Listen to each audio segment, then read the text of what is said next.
Thank you very much for joining me in today's unboxing video. We have a Citizen ready to be unboxed by me, and this is a very new model. So pretty standard Citizen retail packaging, outer cardboard box, and this is the inner box. And here it is. This is the watch in question today. Ta-da! And we have this very new model. I think it was only announced sometime in March this year. Reference number for the watch is NB6066-51W, and this is also a limited edition that features a sakura, kind of a cherry blossom copper pink dial. Right, so I must say it looks really good. So the whole thing about the Series 8 collection is this octagonal bezel that we are all very familiar with. Alright, so of course this watch is, deemed as a sort of inspired by Genta kind of design with the integrated bracelet, flat link bracelet. I can see where the similarities are. And we've also got these bumpers at the side of the case. Oh, so make that one, it's just one bumper here. On the opposite side, these are the crown guards. And now with the packaging out of the way and with the lens slightly zoom in, let's have a closer look at the Series 8 Citizen. This model is known as reference number 890, and it features this inner rotating bezel here, which is operated by the crown here at 2 o'clock. So as we speak, I'm actually operating this inner bezel, which moves very, very smoothly. No backlash and no funny sounds or noise or anything like that. No grittiness.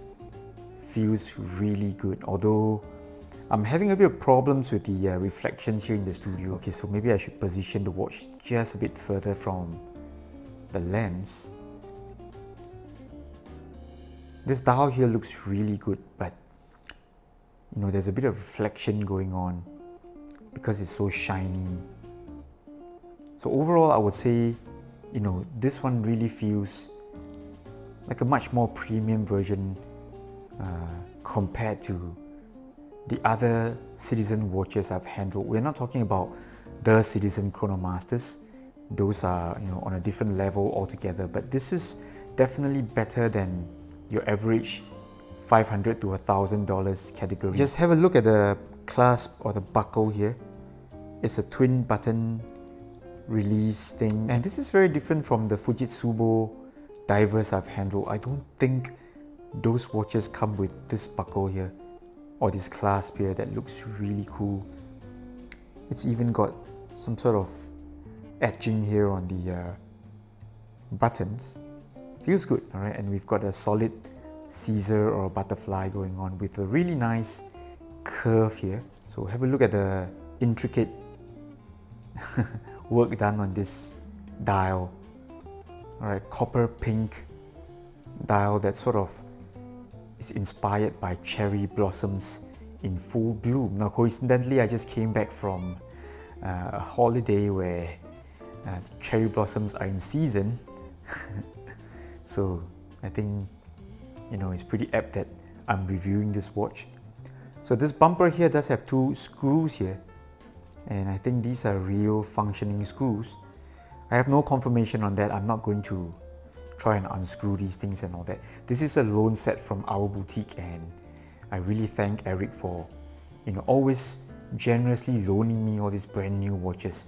So I took the time to remove all the stickers and the wraps and all that.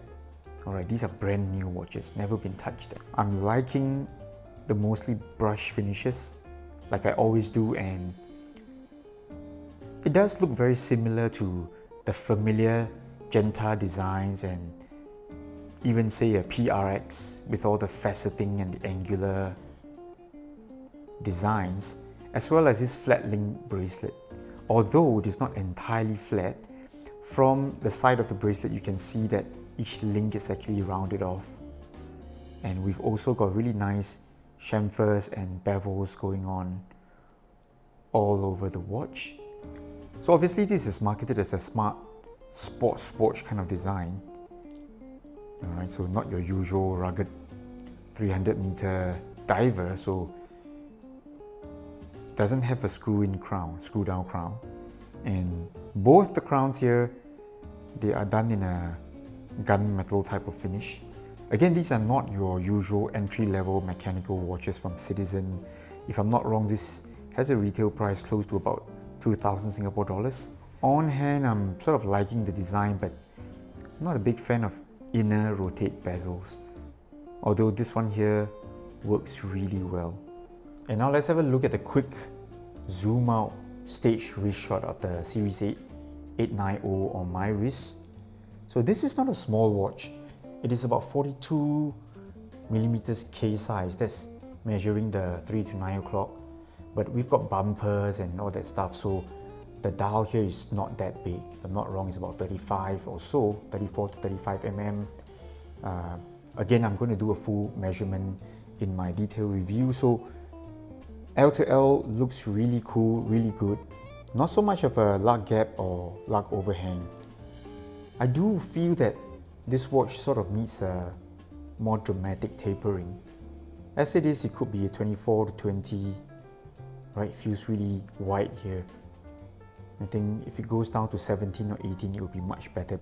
So this one here, the Series 8 movement 9000 series, not the best in terms of decorations and all that, so perhaps, you know, a covered case back will look better. I'm not too sure, but you know, if it does sort of make the watch thinner, I'm all in for it. Alright, so as it is, no complaints. I don't think this watch is overly thick for a sports watch design. Should be about 12. So stay tuned for the full review, which will come in the next few weeks. This is Andy in Singapore. I'll see you soon. Bye bye.